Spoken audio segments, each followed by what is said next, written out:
그리고 걱정하시는 부분 중에 하나가 이제 치실을 자꾸 쓰면 치아 틈새가 벌어지지 않느냐라고 생각을 하시는데, 치실을 써서 치아가 벌어지지는 않습니다. 안녕하세요, 여러분의 아는 의사 신승환입니다. 반갑습니다.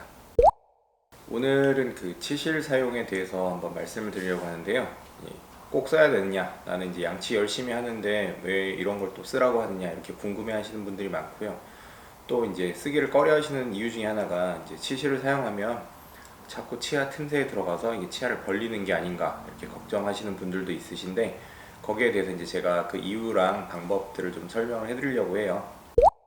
일단 저희가 이제 치아가 이렇게 하나씩 다 붙어 있잖아요, 그죠? 치아는 여러 가지 면으로 나눠져 있어요. 씹는 면을 저희가 교환면이라고 하고요. 이제 바깥쪽 면, 순면, 안쪽 면, 설면 있는데, 치아 사이에 또 인접면이라고 부릅니다. 저희가 뭐 정확히는 근심면, 원심면으로 나눠서 부르긴 하는데, 이런 치아 사이에도 면이 있어요. 근데 보통 우리가 앞니를 생각할 때는, 앞니는 이가 이렇게 뾰족하게 생겼기 때문에 이 치아 사이 부분이 좁아요. 그래서 보통 앞니 사이에 충치가 생기시는 분들이 많진 않아요. 근데 이제 어금니는 두껍기 때문에 이렇게 중간 부분 면적이 넓죠. 그래서 실제적으로 양치를 열심히, 우리 씹는 면 열심히 하고 안쪽 면, 바깥쪽 면 다 닦았음에도 불구하고 여기 양옆에 사이 쪽은 실제로 양치가 되지 않아요. 처음에는 문제를 잘 못 느끼지만 이제 시간이 많이 지나서 그냥 양치질만 계속하고 치실 사용을 안 하다 보면 나중에 이 사이면, 인접면에서도 충치가 생기기 시작해요. 문제는 뭐냐면, 이 위에 보이는 충치나 안쪽 바깥쪽에 보이는 충치는 발견이 쉬워요. 집에서도 이렇게 거울을 하고 보면 본인들이 충치를 발견해서 치과에 오시는 분들이 있어요. 여기 까만데 썩은 것 같아요, 한번 봐주세요, 이렇게 환자분들이 실제로 금방 발견을 하죠. 바깥쪽 부분, 잘 볼 수 있겠죠. 안쪽 부분 아마 이제 정기적으로 스케일링만 해도 발견이 될 거예요. 근데 하지만 이 치아 사이에 썩은 부분은 초기에는 저도 발견을 못해요. 의사들도 발견을 할 수가 없어요. 보이지가 않으니까. 어느 정도 시간이 지나서 썩어야지 발견이 되는데, 그게 썩었을 때 치료가 간단하지가 않아요. 자, 윗부분 같은 경우에는 충치가 작게 있으면 그 부분만 제거하고 레진 치료, 이렇게 치료를 간단하게 할 수가 있어요. 바깥쪽 마찬가지죠. 실제로 닿는 부분은 치료를 잘 할 수가 있는데, 안쪽 부분은 실제 보이지가 않아요. 보이지가 않는데 문제가 돼서 밖에서 관찰이 가능하고 찾을 시기쯤 되면 생각보다 굉장히 깊게 썩어 있는 경우들이 많이 있어요.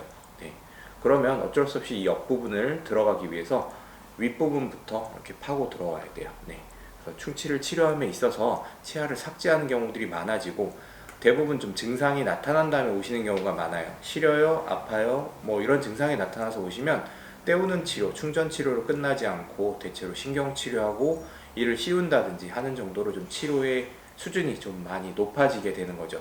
그래서 이렇게 인접면이 썩는 걸 막아주려면 적극적으로 치실을 사용하시는 게 맞습니다. 그럼 이제 우리가 충치가 생기지 않으려면 치실을 사용해야 하는 이유는 알았죠. 그러면 치실을 쓰려면 어떻게 해야 되는지 좀 궁금하실 거예요. 그래서 제가 치실을 하나 보여드리려고 갖고 왔어요. 치실은 이제 약국에서도 팔고 슈퍼에서도 팔고, 치과 방문하시는 치과에서도 파는데, 저희 치과에도 물론 치실을 갖다 놓고 있어요. 치실은 이렇게 통에 들어있는 게 일반적이에요. 이렇게 당겨서 쓰는데 보통 한 3-40cm 정도 사용을 하라고 해요. 이제 좀 저는 약간 길게 쓰는 게 좀 더 편하더라고요. 그래서 이 정도 사용을 하는데, 이렇게 끊어서 쓰고요. 처음 치실을 접하신 분들은 이제 어떻게 쓰는지 좀 방법을 모르실 거예요. 이걸 들고 이렇게 해야 되나 모르실 텐데, 기본적인 방법은 이 세 번째 손가락 있죠. 세 번째 손가락에 치실을 2바퀴 정도 감아주는 겁니다. 이렇게 2바퀴 정도 감고요. 이 치실을 이렇게 집게 손가락으로 잡아주는 거예요. 오른손은 1바퀴만 감아요. 이유가 있어요. 왼쪽은 2바퀴, 오른쪽은 1바퀴. 이렇게 2바퀴 감은 다음에 이렇게 집게 손으로 잡고 치아에 한 군데씩 사용하는 거예요. 이 손 동작은 크게 신경 쓰지 마시고 본인이 편한 대로 하시면 돼요. 이렇게 잡는 부분이 편할 수도 있고요, 이렇게 잡는 게 편할 수도 있고요, 이렇게 잡는 부분이 편할 수도 있어요. 위치에 따라서 다르거든요.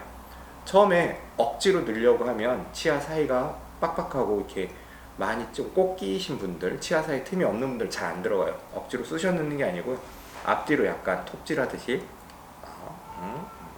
왔다 갔다 하면서 부드럽게 넣어주는 거예요. 이렇게 해서 넣어서 앞뒤로 양쪽 치아 쪽으로 밀착시켜서 몇 번 닦아주시는 거죠.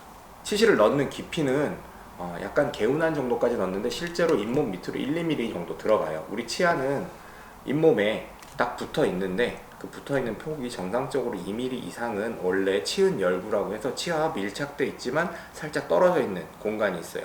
그 밑에도 물론 이제 치태랑 이런 게 생길 수가 있기 때문에 약간 아래쪽까지 닦아주는 느낌을 가지시는 게 좋고요. 아플 때까지 계속 밑으로 넣는 게 좋지는 않아요. 그래서 그 정도 깊이까지만 넣고요. 자, 아까 그럼 이제 이렇게 이쪽 두 번째 감은 곳이 있고 여기 한 번 감은 곳이 있어요. 한 부위를 적당히 닦았죠. 그럼 여기에는 치태랑 세균이 묻어 있을 거예요. 이 부분을 다른 데다 또 하면 계속 세균을 옮기는 게 되겠죠. 그러니까 어떻게 하냐면 여기서 한 바퀴를 감아요. 예. 그러면 새로운 곳을 쓸 수 있겠죠. 새로운 곳을 가지고 다시 닦아주는 거예요. 한두 부위 정도 닦고 다시 이쪽에서는 풀르고 닦고, 예. 풀르고 닦고, 풀르고 닦고 반복을 하다 보면 아까 처음 사용했던 치실 길이를 거의 다 쓸 수 있을 거예요. 생각보다 좀 너무 짧게 아까우니까 아껴 써야지 하고 요만큼 하면 이쪽에 두 바퀴 감고 나면 남는 부분이 거의 없어서 한두 번뿐이 못 써요. 그러니까 너무 아까워하지 마시고 제가 봤을 때는 거의 40cm에서 50cm 정도는 좀 여유 있게 해주셔야 그래야 깨끗하게 구석구석 다 닦을 수가 있어요. 그래서 이렇게 해서 치실을 사용을 하시는 게 좋고요. 치실을 처음 사용하시는 분들은 좀 그러니까 일반 기본 치실을 쓰시는 게 좋아요. 치실도 두께가 있고 표면 처리에 따라서 여러 가지 차이점이 있긴 한데 너무 두꺼운 치실은 처음에 사용하시기 힘드시니까 일단 기본 치실을 사용해 보시고 그게 익숙해지면 그 다음에는 이제 경우에 따라서 좀 나이가 있으신 분들은 치실 자체도 약간 두께가 있는 게 빈 공간이 좀 넓기 때문에 닦는데 유리해요. 그래서 약간 넓은 치실을 좀 사용하시는 게 좋고요. 제품 중에 약간 스펀지처럼 약간 침이 닿으면 좀 부풀어 오르는 이게 털실처럼 부풀어 오르는 재질들도 있어요. 그런 걸 쓰시면 조금 더 사이면을 닦는데 도움이 되실 수가 있어요.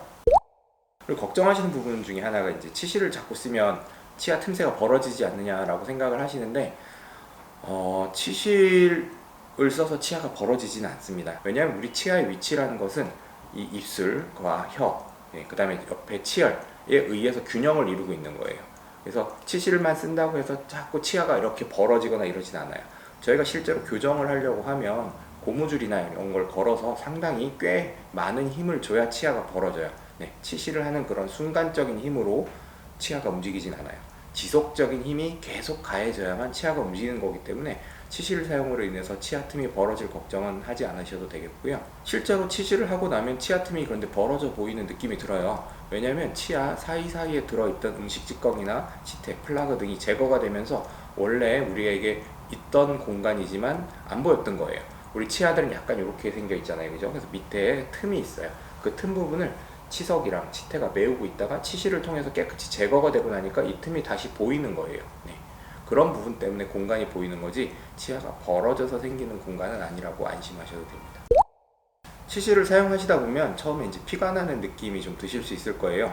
이 피가 나는 거는 양치할 때 피가 나는 것과 같은 원리예요.